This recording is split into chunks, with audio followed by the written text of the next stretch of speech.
చేసేవాడు సామాన్య మానవులు ఉండరు కదా. అవును, కానీ ఇప్పుడు ఈ 22A కి సంబంధించి కూడా ఎవరైతే మీ నిషేధిత జాబితాలో ఉన్నాయి అని ఏవైతే చూపిస్తున్నారో, ఇది మాది నిషేధిత జాబితాకు అర్హత లేనిది, కోర్టు ఉత్తర్వులు కూడా ఉన్నాయి, అన్ని డాక్యుమెంట్స్ క్లియర్ గా ఉన్నాయన్న తర్వాత కూడా 22Aలో చేర్చడాన్ని ఏ విధంగా చూడాలి? అలాంటి వాళ్ళు ఏం చేయాలి? కోర్టు ఉత్తర్వులు ఉన్నా కూడా ప్రభుత్వం స్పందించకపోతే వాళ్ళకి పరిష్కారం ఏంటి? ఇప్పుడు ధరణి అనేది ఒక సమస్యల పుట్ట, పాపాల చిట్ట అండి. ఏం చేశారంటే ధరణిలో ఈ రెవెన్యూ ఉద్యోగులు నా పేరు మీద భూమి మీ పేరు మీద చేయటం జరిగింది, మీ పేరు మీద భూమిని నా పేరు మీద చేయటం జరిగింది, ప్రైవేట్ భూమిని ప్రభుత్వ భూమిగా మార్చారు, ప్రభుత్వ భూమిని ప్రైవేట్ భూమిగా మార్చారు. ఇట్లా సమస్యలు సృష్టించటం వల్ల ఇప్పుడు మీ పేరు మీద ఉన్న భూమి నా పేరు మీద మారిస్తే నేను ఇంకోరికి అమ్ముకున్నాను. అట్లా చాలా జరిగినాయి. ఇప్పుడు ఊరికనే పోనీ నేను కొంచెం ఆనెస్ట్ పర్సన్ అయితే నేను ఊరికనే మీ పేరు మీద మళ్ళీ ఎందుకు చేస్తా, ఎంతో కొంత ఆశిస్తా. లేకుంటే ప్రభుత్వ భూమిలో ప్రైవేట్ భూమి పడింది అనుకోండి, ఈ రాజకీయ నాయకులు రెవెన్యూ ఉద్యోగులు జోక్యం చేసుకొని ఏం చేస్తారంటే, బాబు 10 ఎకరాలు ఉంది, మాకు 2 ఎకరాలు ఇస్తే మీరు క్లియర్ అయితే, లేకపోతే మీరు తల కిందల తపస్సు చేసినా కాదు. అంత ఎందుకండి, ఇక్కడ మేడ్చల్ జిల్లాలో మేడిపల్లి మండలంలో అక్కడ రైతుల భూములని, అసైన్డ్ భూములని ప్రభుత్వం అక్వైర్ చేసి ఒక 55 ఎకరాలలో వాళ్ళకు లేఅవుట్ చేసి రైతులకు 1 ఎకరానికి 600 గజాలు ఇచ్చారు. మిగతా భూమిని పోలీస్ కమిషనరేట్కి ఇవ్వటం జరిగింది. కొన్ని ప్లాట్లు వేలం పాటలో అమ్ముకున్నారు. అయితే వాళ్లకు కేటాయించినటువంటి ఏదైతే ప్లాట్లు ఉన్నాయో వాళ్ళకు రిజిస్ట్రేషన్ చేయడానికి కూడా తహసీల్దార్లు ఒక్కొక్క రైతు దగ్గర 5 లక్షలు వసూలు చేసారు. సాక్ష్యాలు కూడా ఉన్నాయి మన దగ్గర. ఇంకా దారుణం ఏంటంటే, ఈ కొత్తగా వచ్చినటువంటి నిషేధిత జాబితా ఏ విధంగా ఉందంటే, ప్రభుత్వము హైదరాబాద్ నగరం చుట్టూ ఏవైతే వేలంపాట వేసి అమ్మిందో అవన్నీ ఇప్పుడు ప్రొహిబిషన్లే ఉన్నాయి. మరి చూడండి, ప్రభుత్వం వేలం వేసింది. నేను అదే అడుగుతున్నా సార్, ఇప్పుడు ప్రభుత్వం వేలం వేసిన ల్యాండ్స్ ఉన్నాయి, అదొకటి. రెండోది ఎంత విచిత్రం అంటే, Hyderabad metro development authority HMDA ఫ్లాట్లు అంటే అందరూ ఒక నమ్మకమైన, అంటే రిస్క్ లేదు, అన్ని అనుమతులు ఉంటాయి, అన్ని క్లియరెన్స్లు ఉన్నాయని కొనుగోలు చేసిన వాళ్ళు చాలా మంది ఉన్నారు. హెచ్ఎండిఏ వేలం వేస్తే కదా ఫ్లాట్లు కొన్నారు చాలా మంది.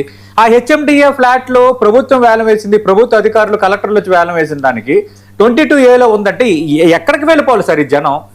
అంటే ఏం వాళ్ళకి ఏంటి అనేది? రెండు హుడా పరిధి, హైదరాబాద్ అర్బన్ డెవలప్మెంట్ అథారిటీ, అది ప్రభుత్వానికి సంబంధించిన సంస్థ. వాళ్ళు హుడా లేఅవుట్ అంటే ఎవరైనా నమ్మకంగా తీసుకుంటారు కదా. ఇప్పుడు అలాగే housing board layouts, approved apartments, ఇవి కూడా రిజిస్టర్ కాలేదంటే ఇప్పుడు నేను అదే అడుగుతున్నా సార్, ఈ ప్రజలు ఎట్టుపోవాలి? ప్రభుత్వం అనుమతులున్న భూమి హుడా వేలంలో, తర్వాత హెచ్ఎండిఏ వేలంలో తీసుకున్న భూమి కూడా ఈ రోజు 22Aలో ఉంది అని అంటే ఎవరికైనా గుండెలు జారిపోతాయి కదా సార్. అంటే ఈ రీసెంట్గా వీళ్ళు ఏం చేశారంటే, ఫర్ ఎగ్జాంపుల్ పోచారం విలేజ్ అని ఉందండి, అక్కడ ఒక 36 అనే సర్వే నెంబర్లో 230 ఎకరాల భూమి ఉంటుంది, ఒకటే సర్వే నెంబర్లో. దాంట్లో హౌసింగ్ బోర్డు వాళ్ళు 80 ఎకరాలు పర్చేస్ చేశారు. వాళ్ళ భూమి వాళ్ళకే ఉంది, మిగతా 80 ఎకరాల భూమి మిగతా భూమిలో ప్లాటింగ్ అయింది. ఒక 40% కన్స్ట్రక్షన్స్ కూడా వచ్చినాయి. ఇప్పుడు అక్కడ హౌసింగ్ బోర్డు భూమి 80 ఎకరాల్లో ఉంది కాబట్టి 230 ఎకరాలను మొత్తం టోటల్గా నిషేధిత జాబితాలో పెట్టారు. అట్లాగే దివ్యానగర్ అని ఉంటుంది కాచివాన్ సింగారంలో, కొన్ని 100 ఎకరాలు, అక్కడ 20 గుంటలు మాత్రమే ప్రభుత్వ భూమి ఉంటుంది. ఆ 20 గుంటలు కూడా శ్మశానంగా ఉంది, దాంట్లో ప్లాటింగ్ జరగలేదు, అది ప్రొహిబిషన్ లో పెట్టేసారు. నారపల్లి అనే గ్రామంలో 152 ఎకరాలు ఇది ఎండోమెంట్ ల్యాండ్, వెంకటాపురం వెంకటేశ్వర స్వామికి సంబంధించినటువంటి ల్యాండ్ను ఆ గుడి మెయింటెనెన్స్ కోసం అప్పుడు ప్రభుత్వం అసెంబ్లీలో జీవో పాస్ చేసి దాన్ని అమ్మటం జరిగింది. అమ్మినాక వచ్చినటువంటి డబ్బుల్ని బ్యాంకులో డిపాజిట్ చేసి వచ్చిన మిత్తితోటి గుడి మెయింటెనెన్స్ జరుగుతుంది. ఆడ ప్లాటింగ్ అయిపోయింది, ఒక 80% ఇండ్లు కూడా వచ్చినాయి.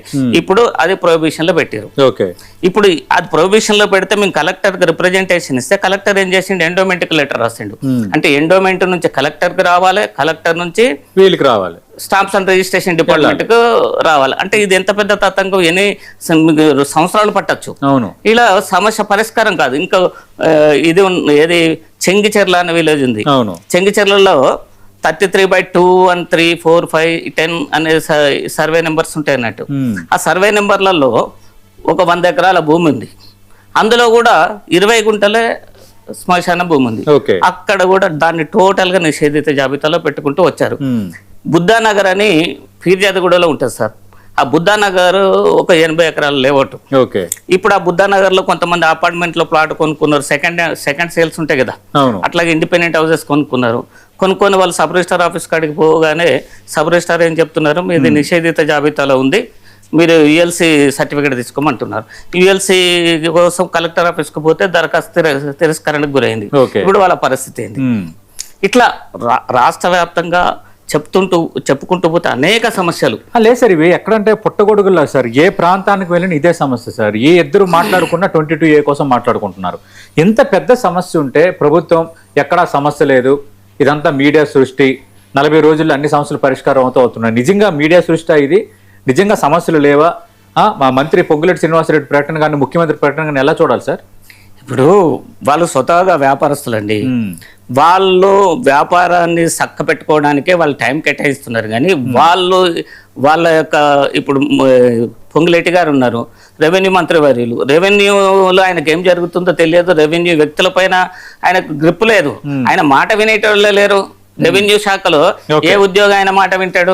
అంటే ఆయనకు దాని మీద పట్టు లేదు, అవగాహన లేదు. అవగాహన లేకపోవటం వల్ల ఇష్టానుసారంగా రెవెన్యూ ఉద్యోగులు ప్రజల్ని ఇట్లా సమస్యలకు గురి చేస్తున్నారు. ఆ సమస్యల పరిష్కారానికి పోతే ఎంతో కొంత వాళ్ళు తీసుకొని పరిష్కరించడం జరుగుతుంది. ఇప్పుడు మనకు రెవెన్యూ ఉద్యోగులు కానీ, హెచ్ఎండిఏ ఉద్యోగులు కానీ, ఇరిగేషన్ ఉద్యోగులు కానీ దొరికినప్పుడు, ఏసీబీకి దొరికినప్పుడు 100 కోట్లు బయటపడుతుంది. అవును, అసలు 400 కోట్లు 300